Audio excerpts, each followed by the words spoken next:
কথাচিংফৌ গাঁৱত মূল পথটিৰ দুৰৱস্থা আজি ৰাইজে শীঘ্ৰে পথ নিৰ্মাণৰ দাবী তোলে আৰু ক্ষোভ উজাৰে। স্বাধীনতাৰ পূৰ্বতে স্থাপিত তথা চিংফৌ ৰজাসকলে শাসন কৰা এখন গাঁও হ'ল কথাচিংফৌ গাঁও। মাৰ্ঘেৰিটা বিধানসভা সমষ্টিৰ অন্তৰ্গত তথা কুমচাই পঞ্চায়তৰ অন্তৰ্গত এই কথাচিংফৌ গাঁৱৰ ৰাইজে আজি কুপতি নাপালে চৰকাৰী সা সুবিধা। গাঁৱৰ মূল পথটোৰেই জৰাজীৰ্ণ ৰূপ, বিভিন্ন ঠাইত পুখুৰী সদৃশ পৰিৱেশ।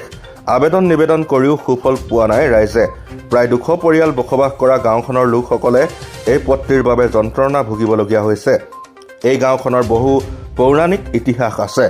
চিংফৌ ৰজাসকলে এই গাঁৱত বসবাস কৰি শাসন কৰিছিল। তেওঁৰ বংশৰ ঠাল ঠেঙুলিসকল এতিয়াও এই অঞ্চলত বসবাস কৰে। পথটি আজি পৰ্যন্ত নিৰ্মাণ নোহোৱাত সকলোৱে এতিয়া ক্ষোভ উজাৰিছে, লগতে অতি শীঘ্ৰে নিৰ্মাণ কৰি দিবৰ বাবে দাবী জনাইছে। বিজেপি শাসনাধীষ্ঠ চৰকাৰখনে তেখেতসকলে বিভিন্ন সামাজিক মাধ্যমতে হওক, বিভিন্ন সভা সমিতিতে হওক, তেখেতসকলে উন্নয়নৰ মাৰ্ঘেৰিটা সমষ্টিৰ উন্নয়নৰ তেখেতসকলে জয়ঢোল পিটি থাকে। তেখেতসকলক ইয়াৰ পৰাই তেখেতসকলক এটা প্ৰশ্ন কৰিব বিচাৰিছোঁ। আপোনালোকে প্ৰতি সভা সমিতিৰ যি জয়ঢোল পিটি থাকে তাৰে বিপৰীত দৃশ্য আমি আপোনালোকক দেখুৱাব বিচাৰিছোঁ। আমাৰ এই মাৰ্ঘেৰিটা সমষ্টিৰ কুমচাই গাঁও পঞ্চায়তৰ অন্তৰ্গত 9 নম্বৰ ৱাৰ্ডৰ এই কথাচিংফৌ গাঁও। এই চিংফৌ গাঁওখন ব্ৰিটিছ শাসনৰ আগৰ পৰাই ইয়াত চিংফৌ ৰজা আহি ব্ৰিটিছ শাসনৰ আগতেই বিভিন্ন জাতি জনগোষ্ঠীৰ লগত সমিল মিলেৰে তেখেতে এই গাঁওখন স্থাপিত কৰিছিলে। কিন্তু আজি স্বাধীনতাৰ প্ৰায় 80 বছৰ হ'বলৈ হ'ল, কিন্তু আমাৰ এই চৰকাৰৰ কি বিজেপি চৰকাৰ কি কংগ্ৰেছ চৰকাৰ, তাৰ আগতো যিসমূহ চৰকাৰ আছিলে, কিন্তু কাৰো চকুত নপৰিলে এই গাঁওখন। আমি আজি যি বিজেপি শাসনাধীষ্ঠ যি চৰকাৰ আছে, সেই চৰকাৰৰ আমাৰ সন্মানীয় যি বিধায়ক আছে, মুখ্যমন্ত্ৰী আছে, গড় কাপ্তানি বিভাগৰ যিজন মন্ত্ৰী আছে, আমি তেখেতসকলক জনাব বিচাৰিছোঁ, অনুৰোধ জনাইছোঁ যে অনতিপলমে এই ৰাস্তাটো তেখেতসকলে আমাক বনাই দিব লাগে। অন্যথা যদি তেখেতসকলে আমাৰ আগন্তুক নিৰ্বাচনৰ আগত যদি তেখেতসকলে আমাৰ এই ৰাস্তাটোৰ যদি কাম তেখেতসকলে কৰি নিদিয়ে, আমি কিন্তু প্ৰায় এই গাঁওখনত 200 ঘৰ মানুহ আছোঁ, সেই 200 ঘৰ মানুহ কিন্তু আমি সম্পূৰ্ণৰূপে ভোট বৰ্জন কৰিবলৈ আমি বাধ্য হ'ম। আৰু এটা কথা আমি জনাব বিচাৰিছোঁ তেখেতসকলক, ইমান ঐতিহাসিক এখন গাঁওখনত আমাৰ বিধায়ক মহোদয় কিয় চকু নপৰিল? আৰু তেখেতসকলে নিৰ্বাচনৰ আগত তেখেতসকলে গোটেই তেখেতসকলৰ কৰ্মকৰ্তাক লৈ তেখেতসকলে হাতযোৰ কৰি তেখেতসকলে ভোট বিচাৰিব আহে। কিন্তু যেতিয়াই নিৰ্বাচন শেষ হৈ যায়, তাৰপিছত কিন্তু এই স্থানীয় ৰাইজক তেখেতসকলৰ চকুত নপৰে। গতিকে আমি সকীয়াই দিব বিচাৰিছোঁ, অনতিপলমে আমি আমাৰ ৰাস্তাটো বনাই দিব লাগিব।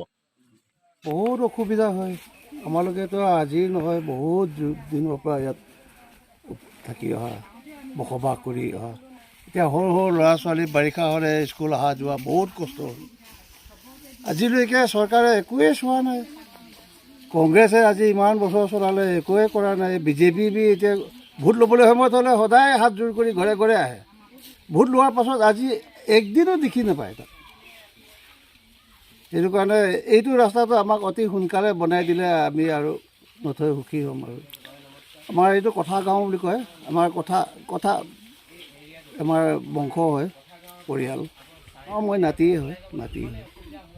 মানে সেই সময়ত আপোনালোকৰ ককা আজু ককা অৰ্থাৎ চিংফৌ ৰজাসকলৰ শাসন চলিছে। আপোনাৰ মুখেৰে এইটো এৰিয়াটো গোটেইটো আমাৰ এৰিয়া টেক্স আছে আগত, খাজনা নহয়। এতিয়া মোৰ দিনৰ পৰাহে ইয়াত খাজনা উঠোৱা হয়।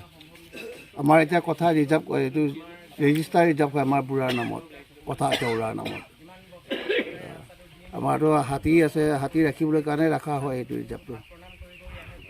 হয়, এইটো বহুত পুৰণা জেগা হয়। আমাৰ কঁঠাল গছটোৱে কমচে কম 30 ফুট 35 ফুট গোলাই কঁঠাল গছেই আছে এতিয়া ৰোৱা, আগত আমাৰ ককা দেউতাহঁতি ৰোৱা।